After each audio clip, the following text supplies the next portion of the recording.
Le rendez-vous fidélité. De 11 h à midi, Simon Marty.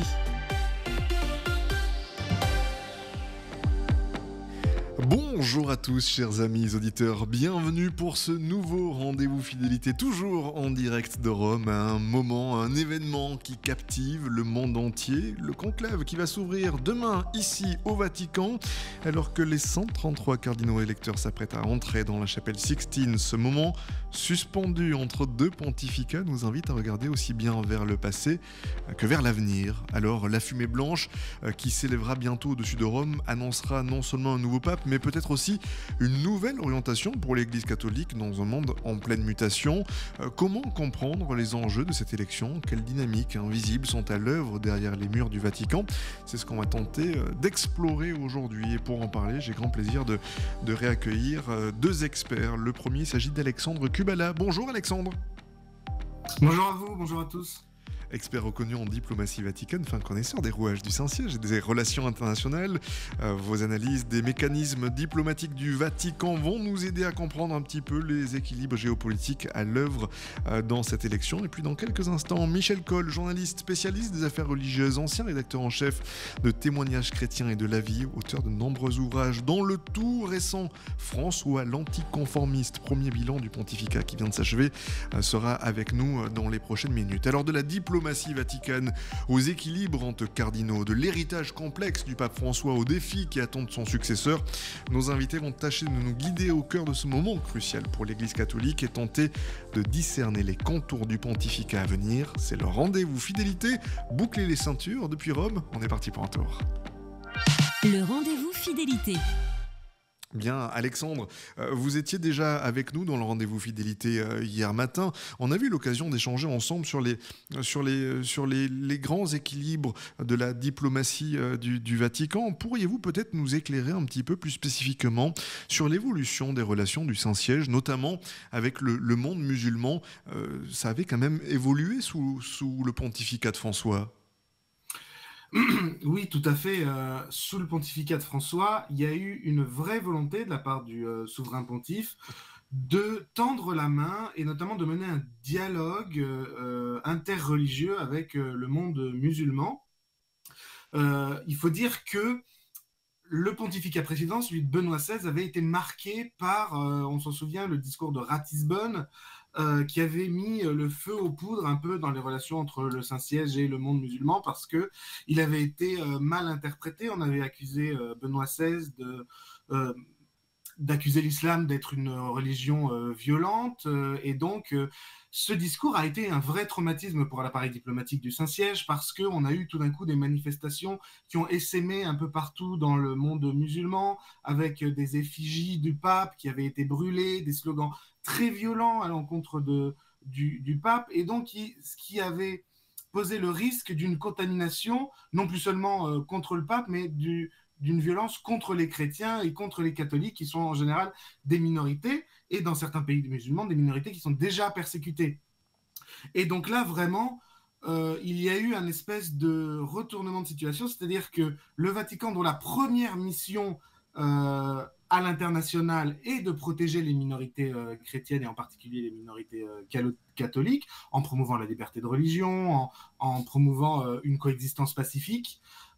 Et bien là, tout d'un coup, tout a volé en éclats et au contraire, le pape s'est retrouvé dans une situation de poser un risque pour les minorités catholiques de ces pays-là. Donc, c'est peu dire que François, le nouvel élu en 2013, avait fort à faire pour renouer les liens avec le monde musulman, ce qu'il a fait d'ailleurs, puisqu'il a mené un discours, disons, un dialogue très fourni avec le monde musulman. Il s'est rendu notamment aux Émirats Arabes Unis. Il a discuté beaucoup, on l'a vu beaucoup avec le recteur de la mosquée d'Al-Azhar en Égypte. Alors la mosquée d'Al-Azhar en Égypte, c'est...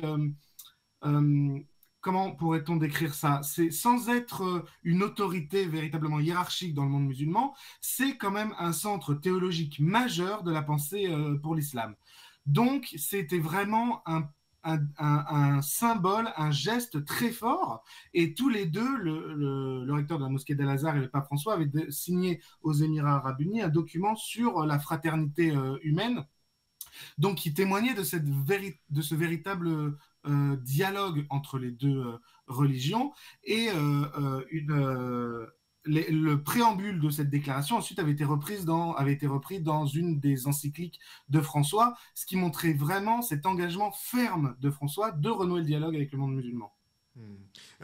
Alexandre, quand je vous écoute, je ne peux pas m'empêcher de penser à celui qui prendra la suite du pape François, et notamment avec la question de la Syrie. Vous parliez il y a quelques instants des minorités chrétiennes. On sait bien qu'il y a une minorité chrétienne présente sur le sol syrien aujourd'hui. Est-ce que vous considérez que ça fera partie des chantiers que le futur pape devra porter assez rapidement, d'arriver à peut-être donner des signaux au pouvoir syrien de maintenir la protection de cette minorité telle qu'elle avait été faite notamment par Bachar al-Assad du temps où il régnait sur ce territoire syrien.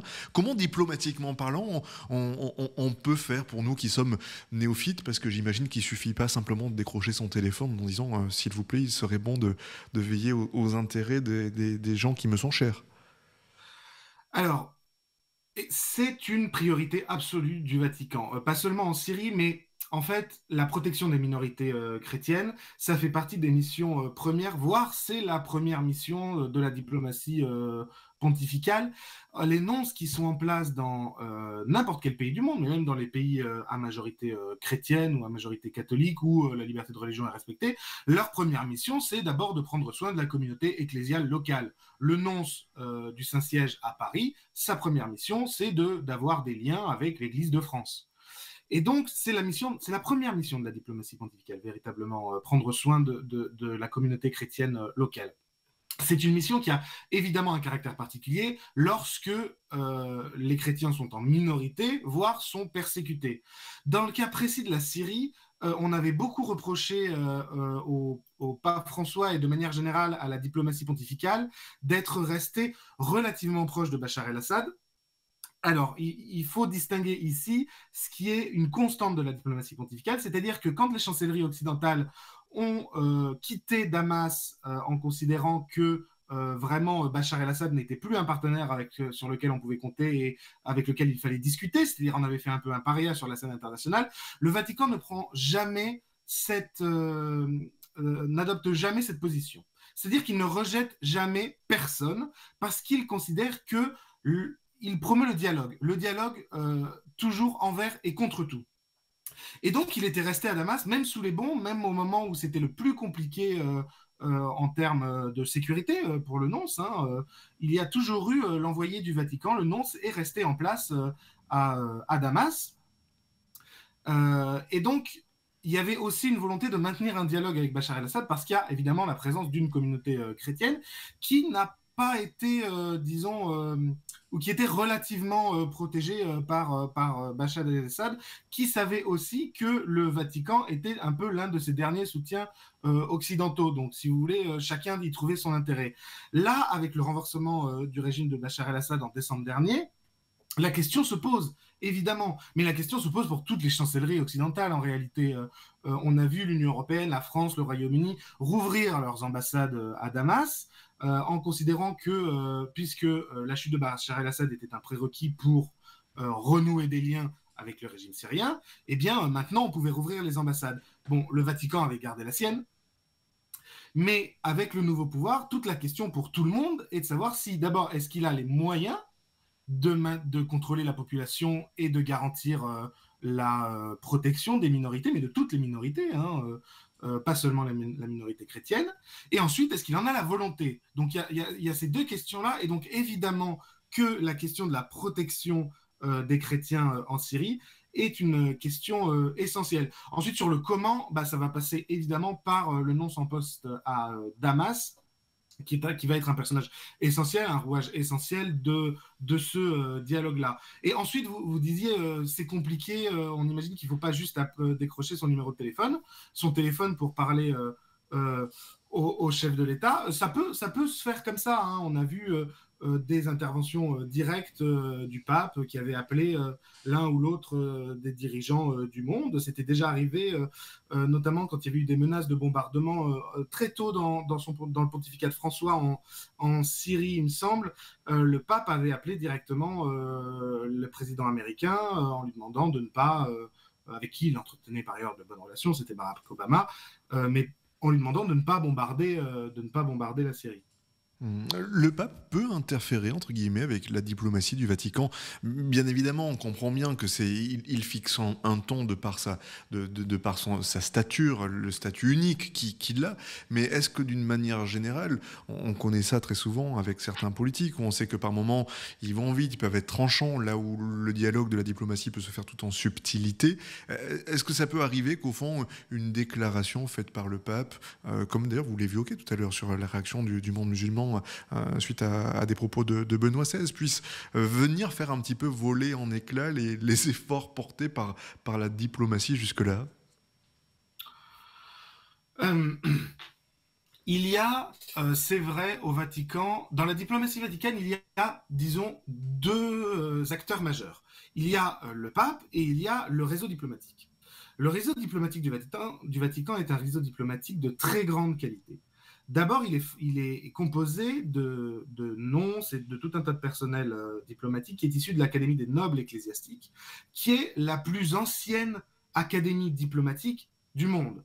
Et c'est là que sont formés, mais d'ailleurs, bon nombre de membres de la curie romaine actuellement, et pas juste des diplomates, mais c'est en particulier là que sont formés les diplomates, qui sont donc tous très polyglottes, et qui ont donc une vraie sensibilité diplomatique. C'est vraiment une formation d'excellence. Le réseau diplomatique vaticanais est donc vraiment un réseau d'excellence. Même s'il il souffre un peu disons, de sous-investissement, et qui manque parfois un peu il souffre lui aussi de la crise des vocations, comme comme le reste de l'Église. Mais voilà, c'est vraiment un réseau de très grande qualité avec des personnalités expertes dans leur domaine qui parlent la langue souvent du pays dans lequel ils sont nommés. Et à côté de ce réseau-là, qui est très structuré, avec à la tête la secrétairerie d'État, qui est dirigée actuellement par le cardinal Parolin, dont on parle beaucoup parce que c'est l'un des principaux papabili. Donc il y a la secrétairerie d'État qui est divisée en trois sous-dicastères, si vous voulez. Et ensuite, à côté de cette organisation diplomatique, qui est celle de n'importe quel État, en réalité, chaque État a un ministère des Affaires étrangères avec différents organigrammes. À côté de ça, il y a la figure du pape, qui est véritablement le diplomate numéro 1, en fait, si vous voulez. C'est lui qui donne le ton, c'est lui qui donne les priorités du pontificat, les priorités de la diplomatie. Et donc, si vous voulez, il n'y a jamais de tension entre les deux, parce que, évidemment, la secrétairerie d'État est parfaitement, et tout l'appareil diplomatique est parfaitement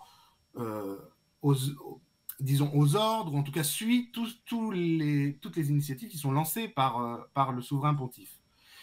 Mais il est vrai qu'il peut y avoir quelques frictions, mais surtout de forme. C'est-à-dire que, et c'est en particulier le cas quand le souverain pontife est médiatique, comme c'est le cas actuellement, enfin, comme c'était le cas sous François, et comme c'était le cas sous Jean-Paul II. Ça l'était un peu moins sous Benoît XVI. En fait, il y a une réelle personnalisation de la diplomatie pontificale, qui est le résultat de plusieurs facteurs. D'abord, parce que le Vatican, on l'oublie un peu, mais c'est une monarchie absolue. Et donc, dans une monarchie absolue, c'est le souverain qui décide et l'administration suit.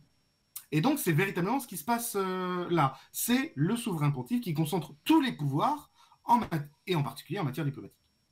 Ensuite, il y a une personnalisation de cette diplomatie pontificale dans la personne du pape parce que il y a une médiatisation du souverain pontife, qui est un peu la norme depuis disons, la seconde moitié du XXe siècle, depuis en particulier le Concile Vatican II et cet aggiornamento, cette modernisation de l'Église, et qui s'exprime dans plusieurs choses. Par exemple, les voyages pontificaux. Bon, les voyages pontificaux, c'est l'exemple le plus clair d'une diplomatie menée par et autour du pape.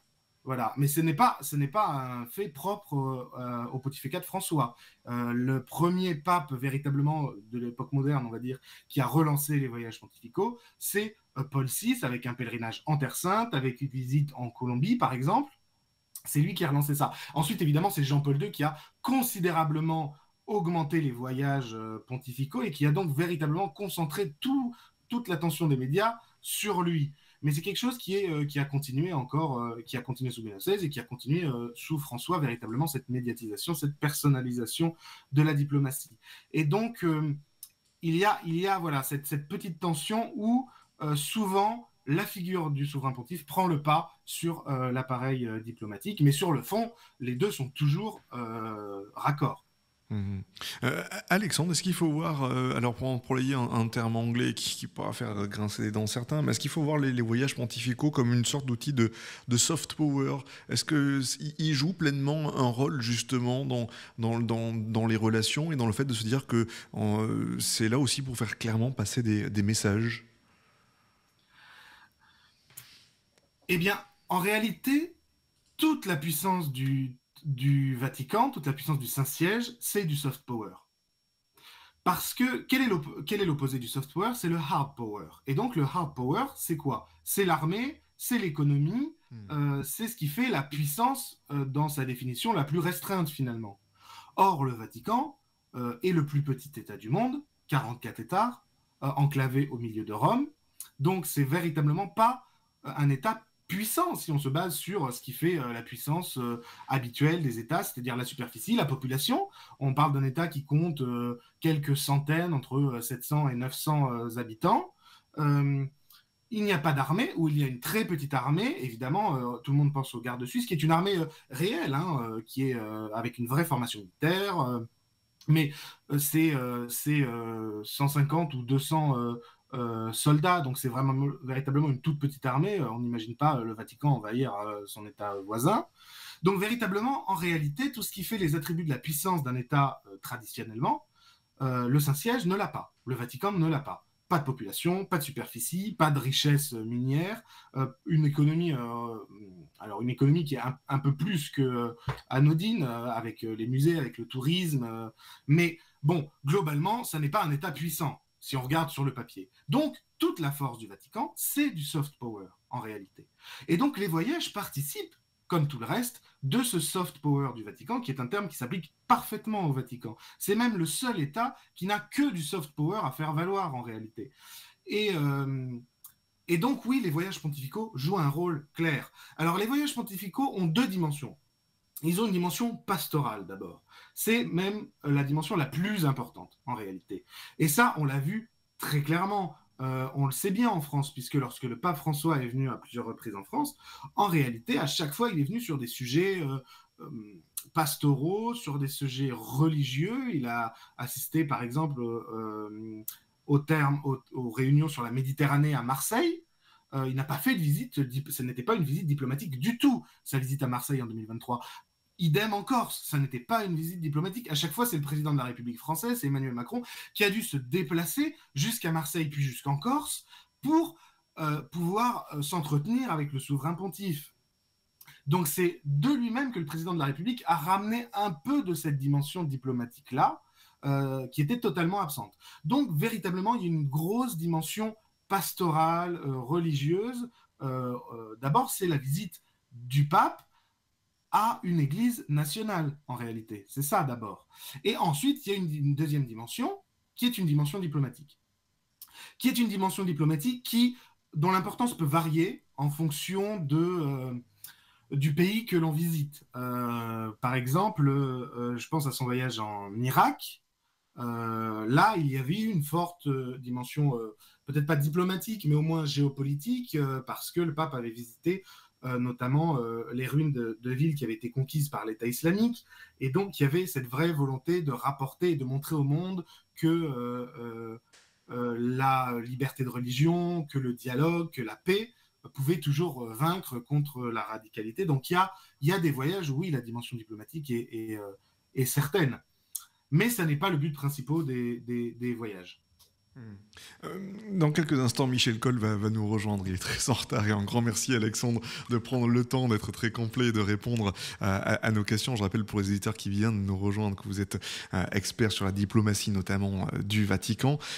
On a parlé tout à l'heure de ce petit État du Vatican qui effectivement sur le papier en comparaison de ses voisins européens est un confetti. Mais comment dans les relations internationales le Vatican se positionne dans sa relation notamment avec l'Union européenne, les soubresauts qu'elle a connus, on peut penser au Brexit il y a quelques années, et les défis que peuvent poser l'intégration de l'Union européenne. Est-ce que ça fait partie des choses que la diplomatie du Vatican, que l'appareil d'État, si on peut le dire ainsi, surveille attentivement ? Oui, bien sûr. Bien sûr, il n'y a aucun sujet dans le monde qui n'intéresse pas le Vatican, si je puis m'exprimer ainsi, parce qu'en réalité, le Vatican possède un appareil diplomatique parmi les plus complets du monde. C'est-à-dire que non seulement il a un appareil diplomatique avec un nonce dans presque tous les pays du monde, puisqu'on le rappelait hier, le Vatican a des relations avec 184 pays dans le monde. Là, il en manque une petite dizaine. Mais en plus de cet appareil diplomatique, disons, cet appareil diplomatique est doublé du clergé local. C'est-à-dire qu'il n'y a pas, même au fin fond de la brousse africaine, il y aura toujours un missionnaire, toujours un curé de paroisse, qui pourra faire remonter des informations à sa hiérarchie. Et donc, finalement, au Vatican, c'est l'avantage aussi d'avoir une église particulièrement hiérarchisée et particulièrement centralisée. Si vous voulez, le Vatican s'intéresse à tout ce qui se passe dans le monde. Donc, évidemment, le Vatican s'intéresse à ce qui se passe dans l'Union européenne. Sur l'Union européenne, le pape François avait fait un discours remarqué au début de son pontificat. Dès 2014, il s'était rendu à Strasbourg au Parlement européen pour donner un discours devant les parlementaires européens, devant les députés européens, ce qui avait d'ailleurs occasionné une petite incompréhension en France parce que le pape s'était déplacé en réalité au Parlement européen et n'avait pas du tout visité, pas même la cathédrale de Strasbourg, ce qui avait été vécu avec un peu d'étonnement en France. Vous voyez, déjà, dès le début du pontificat, il y avait des frictions un peu entre l'Église de France et le Vatican. Mais évidemment qu'il s'intéresse à l'Union européenne, à ses soubresauts, au Brexit, la marche que prend l'Union européenne, notamment sur la question des migrants, par exemple, le mauvais traitement des migrants réservés par l'Union européenne a beaucoup été dénoncé par le pape François, qui appelait à plus de compassion, plus de charité, plus d'accueil. Il avait notamment, on s'en souvient, appelé chaque paroisse européenne à prendre 2 migrants sous son aile dans chaque paroisse. Mais si vous voulez, pour le pape François, l'Europe n'était pas sa priorité. Il y a eu un vrai décentrage des priorités du Saint-Siège qui est clair entre le pontificat de Benoît XVI et le pontificat de François. Il y a vraiment une différence d'approche. François est un pape des périphéries.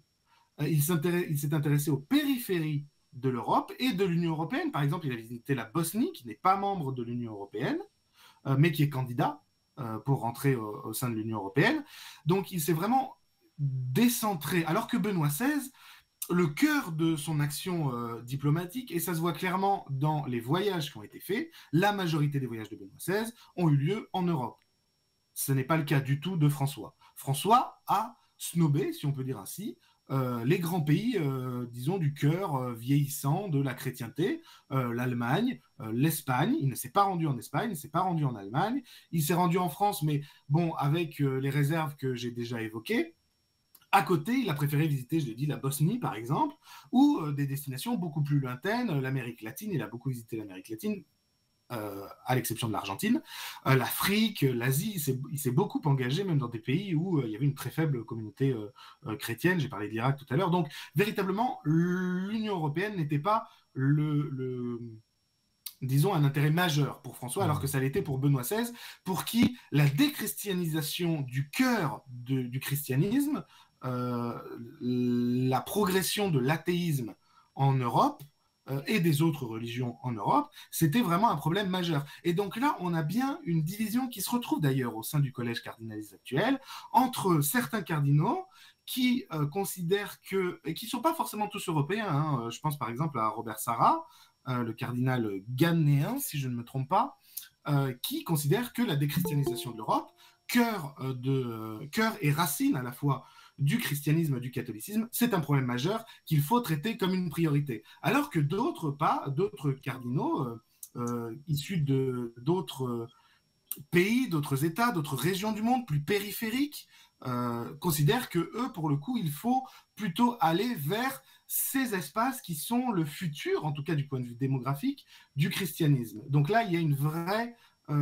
vraie scission au sein du collège cardinalice. Merci beaucoup pour ces éclairages, Alexandre Kubala. Bonjour Michel Coll. Bonjour, excusez-moi, je suis un Merci. peu en retard.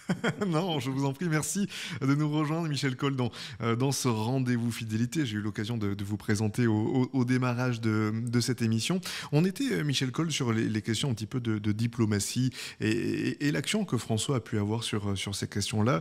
François a adopté un style de communication direct, parfois très spontané. Est-ce que vous trouvez, Michel Coll, que cette approche médiatique a, d'une certaine façon, transformé durablement la perception de la papauté ? Durablement, je ne sais pas. En tout cas, c'est vrai que François avait une manière très personnelle de participer à la vie internationale. On l'a beaucoup critiqué sur l'aspect un peu pouvoir personnel. C'est-à-dire, moi j'appellerais ça plutôt une implication personnelle dans les affaires de l'Église et dans les affaires du monde. C'est vrai qu'il avait une approche aussi d'un homme du Sud sur les grands enjeux internationaux, tant et si bien qu'un certain nombre de ses prises de position ont pu paraître parfois un peu déstabilisatrices, en tout cas ne pas correspondre à une parole plus pondérée de la part du Vatican à laquelle on était habitué. Souvenez-vous de son intervention lors d'une émission de télévision avec des collègues suisses, où il avait, d'une manière un peu rapide, évoqué la possibilité pour les Ukrainiens de hisser le drapeau blanc parce qu'il fallait à tout prix négocier et à tout prix obtenir la paix. Alors tout ça avait paru un petit peu abrupt, inconséquent. Je pense que les cardinaux, si en effet ils prennent en compte la situation internationale aujourd'hui, qui est grave, qui est très grave, vont peut-être estimer qu'il faut revenir à une géopolitique vaticane un peu plus posée, et laisser libre cours aussi aux grands diplomates du Vatican, parce qu'il y a une grande diplomatie, laisser aux diplomates une liberté de manœuvre, une possibilité d'agir eux aussi là où ils sont. C'est vrai qu'au Vatican, le pape était épaulé sur ces questions-là par le cardinal Parolin, qui est un très grand diplomate, qui connaît tous les chefs d'État et qui est l'héritier, si vous voulez, de la grande tradition vaticane héritée de Paul VI.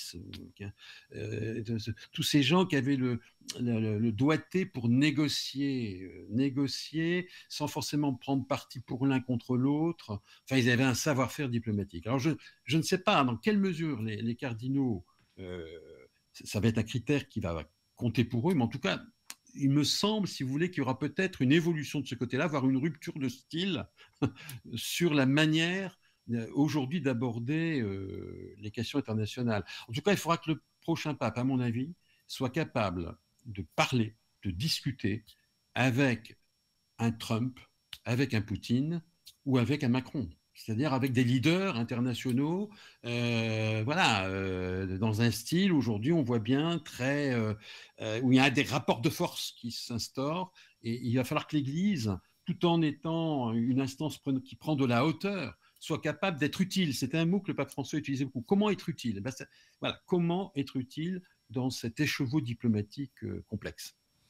Vous, Michel Coll, vous avez rencontré les 3 derniers papes. Quelle qualité humaine vous semble essentielle pour exercer cette fonction si particulière aujourd'hui ? L'écoute, la capacité d'écoute. Et j'ajouterais, dans le contexte que nous vivons, être détenteur d'une parole qui soit audible, compréhensible et qui ait du poids, je dirais, par une parole un peu plus rare. Je ne veux pas dire que le pape ne parle plus. Je veux dire que peut-être que dans ce flux permanent de commentaires, de réactions, peut-être faut-il qu'il y ait une instance, une seule peut-être dans le monde, qui suscite une attente. Tiens, mais que dit le pape? Que pense le pape? Et ça, je crois que ça nécessite peut-être d'avoir un autre rapport au temps médiatique et peut-être d'avoir cette posture, alors là pour le coup un petit peu en surplomb, d'une parole qui a été réfléchie et d'une parole qui sera provocatrice par sa capacité de retenue et par la profondeur d'analyse apportée par le Saint-Père. Michel Coll, Alexandre Kubala, vous restez avec nous, c'est le rendez-vous fidélité. Je vous rappelle que nous sommes toujours en direct de Rome à l'approche de ce conclave. On marque une pause musicale dans ce rendez-vous fidélité et on revient dans quelques instants. À tout de suite.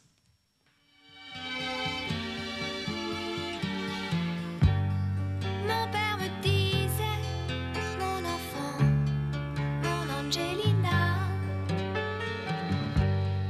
nous t'aimons, tu sais, nous t'aimons tant, et nous tenons à toi. Mais une duma ne fait jamais de faux pas. Oh, oh, oh. Le bonheur est là qui vient et qui s'en va. Il faut marcher vers lui et marcher tout droit. Il faut faire ce qu'il faut faire, ce que tu dois. Mais si on te montre du doigt, si tu ne fais pas le bon choix, ce n'est plus la peine de revenir chez moi. Je ne te reconnaîtrai pas. Et me voilà là, loin de lui et loin de tout ça. Vous qui êtes là, vous me parlez avec une autre voix. Pour vous le bon choix, ce n'est pas l'ordre et la loi. Le bonheur est là qui vient et qui s'en va. Il faut marcher vers lui et marcher tout droit. Il faut faire ce qu'il faut faire, ce que tu dois. Mais si on te montre du doigt, si tu ne fais pas le bon choix, ce n'est plus la peine de revenir chez toi. On ne te reconnaîtrait pas. Le bonheur est là qui vient et qui s'en va. Il faut marcher vers lui et marcher tout droit. Il faut faire ce qu'il faut faire, ce que tu dois. Mais si on te montre du doigt, si tu ne fais pas le bon choix, ce n'est plus la peine de revenir chez moi. Je ne te reconnaîtrai pas. Le bonheur est là qui vient et qui s'en va. Il faut marcher vers lui et marcher tout droit. Il faut faire ce qu'il faut faire, ce que tu dois. Mais si on te montre du doigt, si tu ne fais pas le bon choix, ce n'est plus la peine de revenir chez toi. On ne te reconnaîtrait pas. Le bonheur est là qui vient et qui s'en va. Il faut marcher vers lui et marcher tout droit. Il faut faire ce qu'il faut faire, ce que tu dois. Mais si on te montre du doigt, si tu ne fais pas le bon choix. France Gall, à l'instant sur les ondes de Radio Fidélité et Radio Grand Ciel, c'était La Prisonnière. Le rendez-vous fidélité. Et nous sommes toujours dans notre rendez-vous fidélité accompagné par nos deux invités, Alexandre Kubala et Michel Coll. Michel Coll, on évoquait tout à l'heure la diplomatie, vos rencontres avec les derniers papes, le rôle forcément et l'expérience unique que doit avoir le souverain pontife. Parmi les différents défis qui ont été marqués jusque-là, François a marqué de sa patte véritablement l'écologie comme étant un thème majeur de son pontificat. On pense tous, quand on dit le mot écologie, à Laudato Si. Est-ce que vous pensez que ça peut faire partie des sujets qui pourront être déterminants dans les choix du prochain pape? Ou est-ce qu'à l'inverse, on peut se dire, eh bien, on a fait notre part du travail là-dessus et il est peut-être temps de se concentrer sur d'autres sujets? faut espérer que le successeur de François, qui est aussi le successeur de Pierre, poursuive dans cette voie de la préoccupation écologique de l'Église. Je crois que l'impact de Laudato Si a été considérable, non seulement dans la communauté catholique, mais hors de la communauté catholique. C'est ça qui était un phénomène qui s'est créé autour de cela. Et je crois qu'il y a une prise de conscience très forte. Grâce à ce texte Laudato Si, on voit dans l'Église beaucoup de mouvements chrétiens, même de sites créés par des jeunes chrétiens sur ces sujets de préoccupation environnementale. Je crois vraiment qu'il y a quasiment peut-être une génération François sur cette question-là, qui est née dans l'Église, et je vois mal comment le successeur pourrait écarter ce sujet, cette problématique sur laquelle malheureusement nous n'avons pas fini de travailler, parce que cette révolution climatique, elle est loin d'être achevée, si je puis dire, et c'est une préoccupation majeure. Par contre, voilà, le successeur aura peut-être d'autres priorités. Voilà, donc, mais j'espère que l'écologie sera une poutre maîtresse du pontificat. Et je pense qu'il y aura un autre sujet qui me semble majeur, c'est comment aujourd'hui rendre à nouveau audible l'anthropologie chrétienne, hein, c'est-à-dire la conception de la vie, de l'homme, de la mort, de l'amour. Tout ce qui aujourd'hui est au cœur, on le voit bien, de discussions, de débats, de difficultés aussi à s'entendre sur ces sujets fondamentaux. Et c'est vrai qu'on a l'impression que l'anthropologie chrétienne est un peu devenue incompréhensible. En tout cas, elle n'est plus facteur de consensus. Dans des sociétés plurielles, pluralistes, où vous avez des sensibilités diverses, humanisme et des religions différentes, qui aussi s'expriment sur divers sujets. Et je pense qu'il serait très important qu'aujourd'hui on retravaille, non pas qu'on redétricote l'anthropologie chrétienne, mais comment la formuler autrement, comment l'exprimer autrement pour qu'elle puisse à nouveau intéresser et être capable de respect aussi, je dirais, d'une certaine manière, et non pas de caricature. Et là, je crois qu'il y a sans doute un travail de fond, mais aussi un travail de forme sur la manière de présenter la vision chrétienne de la vie, de l'homme. Bref, voilà. Ça me paraît un enjeu fondamental. Sur le fond, quand on regarde un petit peu les rouages de la machinerie interne du Vatican, depuis qu'on est arrivé à Rome dimanche soir, on a croisé plusieurs personnes qui nous ont dit il faudra que le prochain pape remette de l'ordre dans les services du Vatican.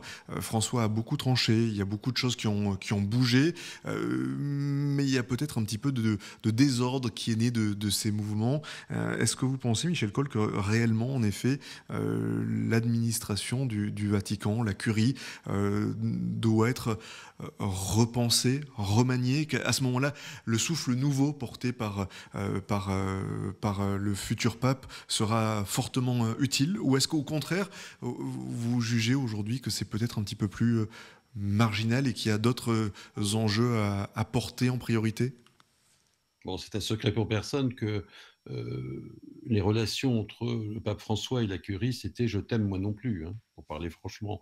Ça ne marchait pas, ça ne collait pas. C'est une vieille histoire, c'est trop long pour vous raconter, mais ça n'a jamais marché. François Bergoglio, quand il était cardinal, n'aimait pas venir à Rome, il n'aimait pas l'ambiance feutrée de la curie, il n'a jamais aimé En gros, c'était pas un fonctionnaire, voilà, c'est un vrai pasteur, et ça n'a jamais marché. Il s'est jamais senti à l'aise là-bas, et ça ne s'est pas amélioré durant le pontificat pendant 12 ans. Donc ça veut dire que les rapports sont très tendus, d'autant plus qu'un certain nombre de réformes ont été décidées par le pape et ont été exécutées un peu à l'arrache. Vous voyez. Et donc tout ça a laissé des traces, des cicatrices, des blessures. Donc incontestablement, il est souhaitable que le prochain pape vienne avec de l'huile de coude, vous voyez, qu'il mette un peu d'huile dans les rouages. Il faudra sans doute, je pense, de recoller un peu les morceaux entre l'autorité pontificale et puis les différents dicastères et le personnel aussi qui travaille au Vatican. J'ai beaucoup parlé avec eux, et certains, tout en étant très admiratifs du pape François,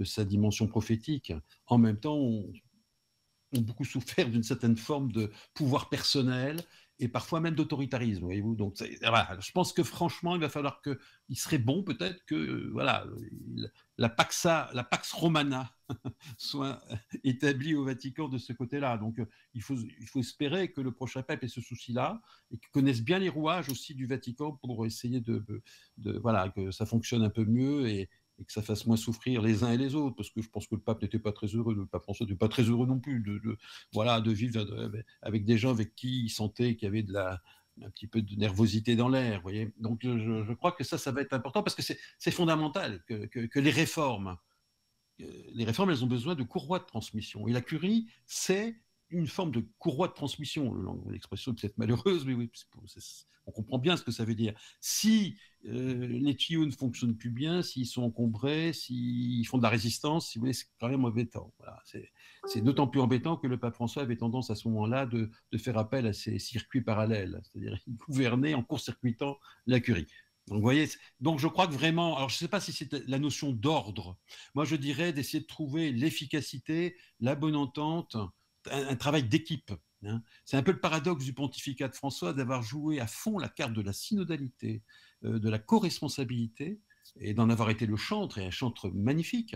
Et en même temps, sur le terrain, de ne pas toujours avoir appliqué ce qu'il lui-même recommandait. Voyez. Donc je pense qu'il va falloir un peu plus de cohérence au niveau de la direction des affaires et donc au Vatican, quoi.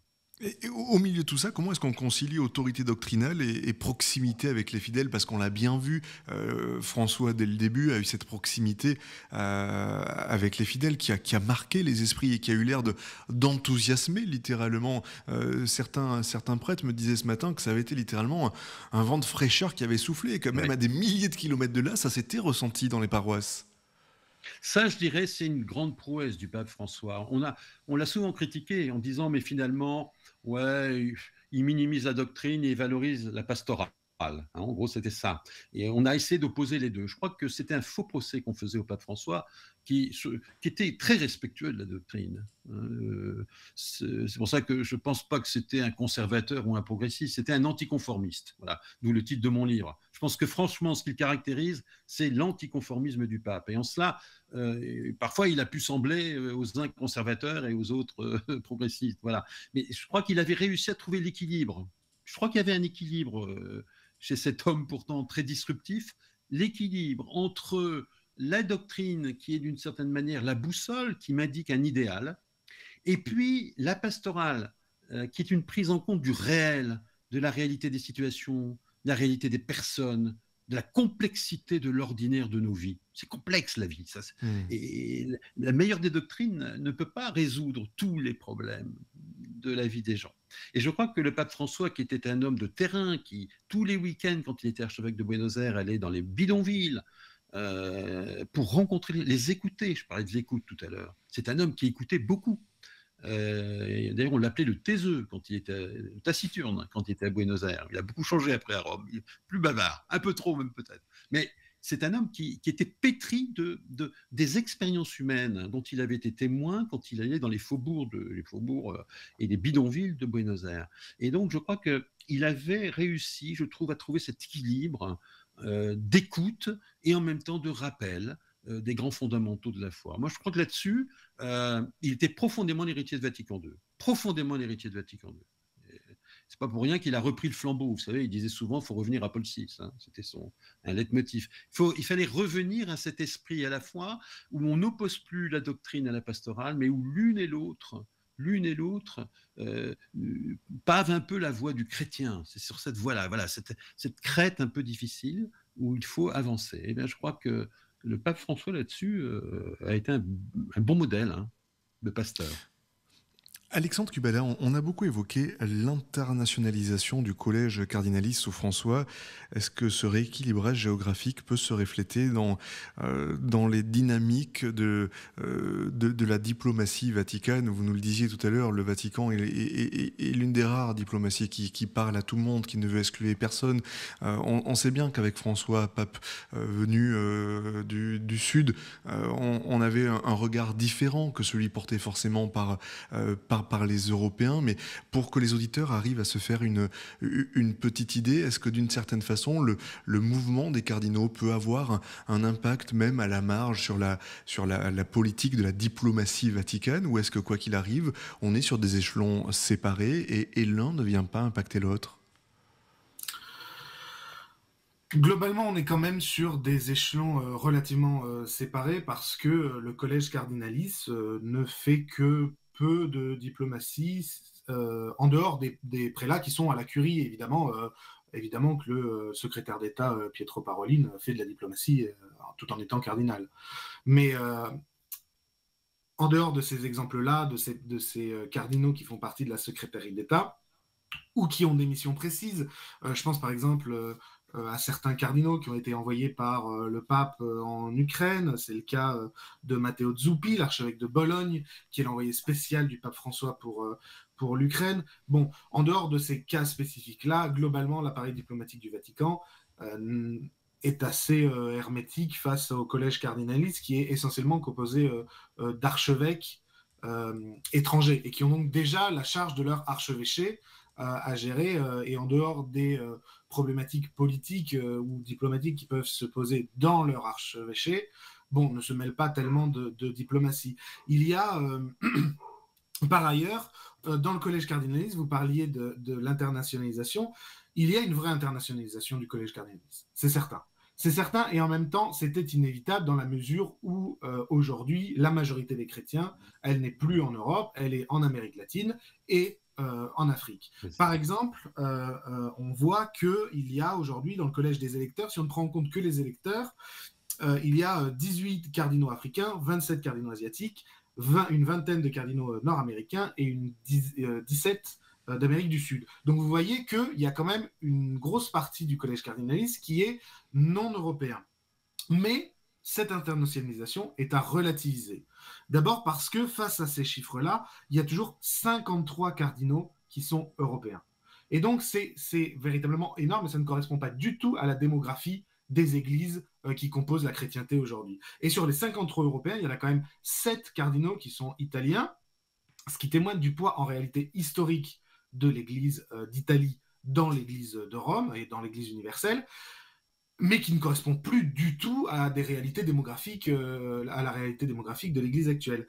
Donc, on a une internationalisation qui est relative. En réalité, 48% des chrétiens aujourd'hui sont latino-américains, alors que le collège cardinaliste, les latino-américains dans le collège cardinaliste ne représentent que 18% des effectifs. Donc vraiment, il y a une disproportion réelle. Et pour ce qui est du corps diplomatique, il y a une forte prégnance toujours des Italiens dans le corps diplomatique.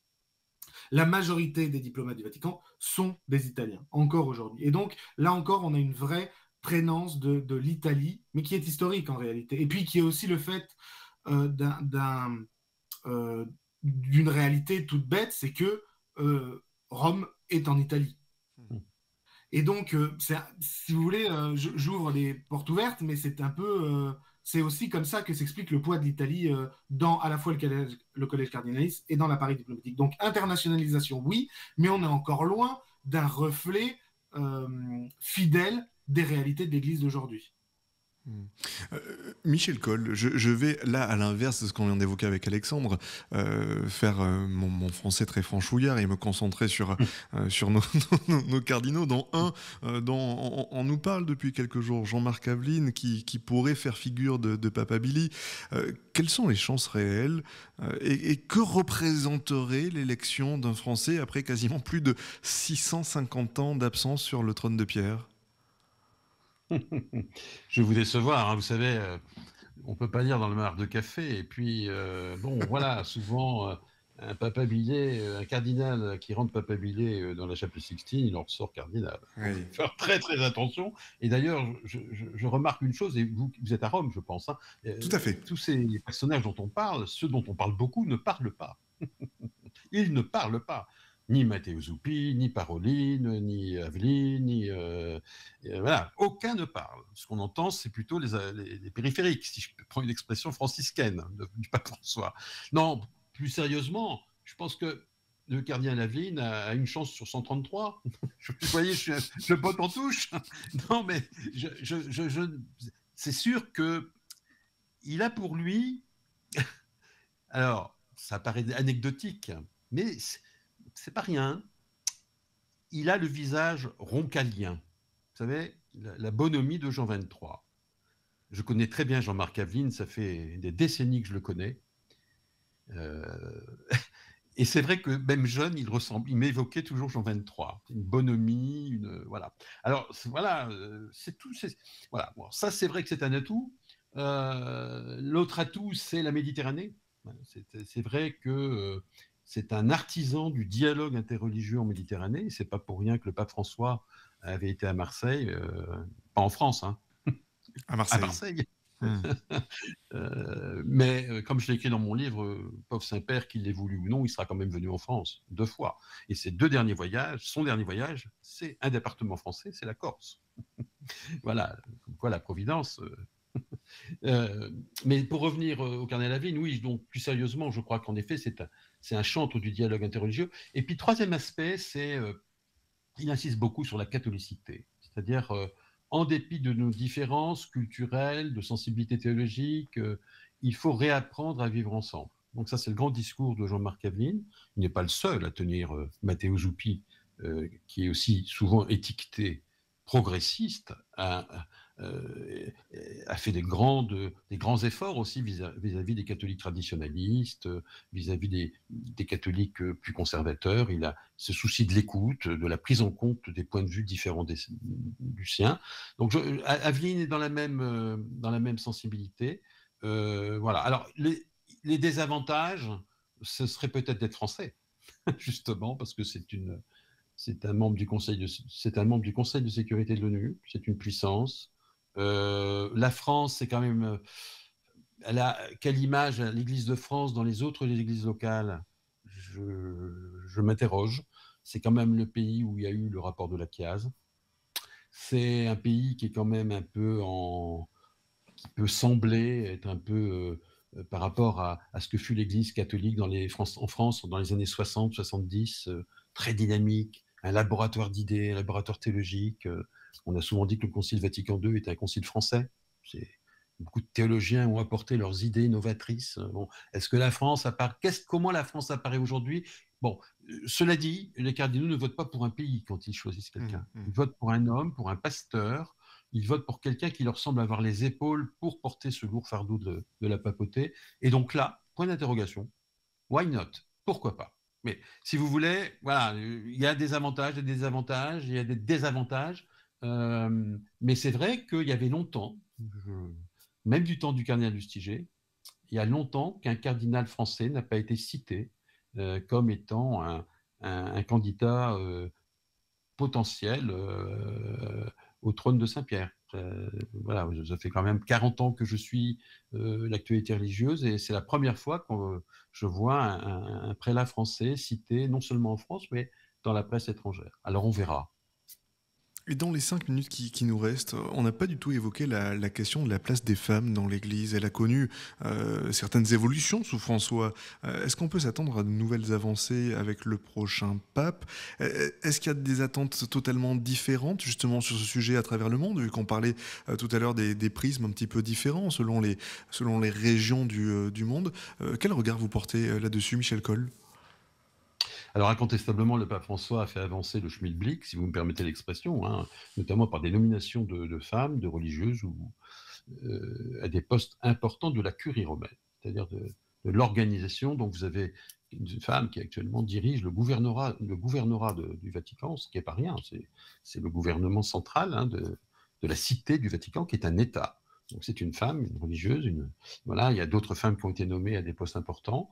Mais vous avez un certain nombre de théologiennes qui disent oui, mais il n'a pas forcément encouragé ce que mon amie Anne-Marie Pelletier appelle une vision féminine de la spiritualité chrétienne. C'est-à-dire donner plus de place à, je dirais, pas une sensibilité, mais une interprétation, je dirais une herméneutique du style de vie chrétien, de la vie chrétienne, de la lecture même des textes par par des femmes. Ce qui est assez... Ça peut apparaître révolutionnaire. Alors je ne sais pas si on ira dans ce sens-là lors du prochain pontificat. Il me semble qu'on ne pourra pas aller en arrière sur le fait que des femmes puissent être non seulement membres d'un synode, mais aussi voter. Ça a été pour moi un événement majeur, important, une étape importante dans cette féminisation de l'Église qui est souhaitable. Et en même temps, bon, vous savez que le pape pape François a un peu freiné des cas de fer sur le diaconat féminin, par exemple. On attendait beaucoup du synode sur l'Amazonie, puisqu'il y avait une demande qu'on puisse nommer des femmes. Et là, bon, il a freiné. Il y a même une commission qui existe encore et qui piétine, pour pas dire qui pédale un peu. Donc, si vous voulez, là-dessus, est-ce que le successeur va oser vraiment progresser sur cette voie-là? Oui, on peut le souhaiter parce que je crois que j'ai pas de chiffres, mais peut-être qu'Alexandre a des chiffres plus précis, je ne sais pas. Mais le nombre des femmes dans l'Église, c'est majeur. Alors, je sais bien que l'Église n'est pas une démocratie, voilà, mais quand même, elle repose les piliers majeurs de l'Église, ce sont souvent les femmes qui œuvrent dans les paroisses, dans les communautés, dans les diocèses, voilà.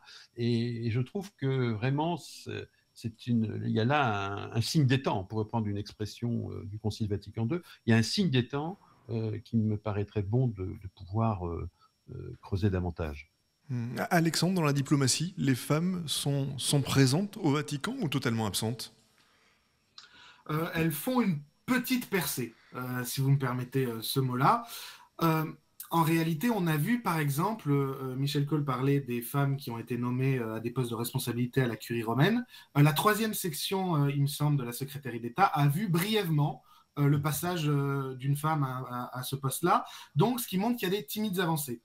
Sur l'appareil diplomatique lui-même, c'est compliqué parce que le nonce, comme je l'expliquais tout à l'heure, a d'abord la charge de l'Église nationale et des liens avec l'Église nationale, et donc il y a une activité pastorale qui est majeure. Et donc c'est compliqué de mettre des femmes à la tête d'une nonciature, parce que la première mission d'une nonciature, c'est une activité pastorale. En revanche, là où il y a un début de réflexion, et je l'ai très bien vu, moi qui ai travaillé à la mission d'observation du Saint-Siège auprès de l'ONU, c'est auprès des organisations internationales où il n'y a pas de mission pastorale. Peut-être que pour combler la crise des vocations, il y aura des futures nominations de femmes.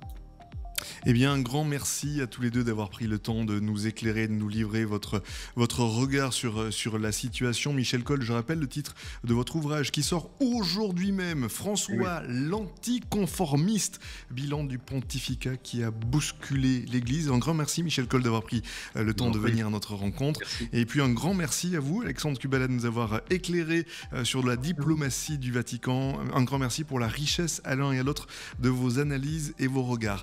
Le rendez-vous fidélité, chers amis auditeurs et auditrices de Radio Fidélité, Radio Grand Ciel ne reviendra pas demain en raison de l'actualité ici à Rome. J'aurai grand plaisir à vous retrouver sur l'antenne de Radio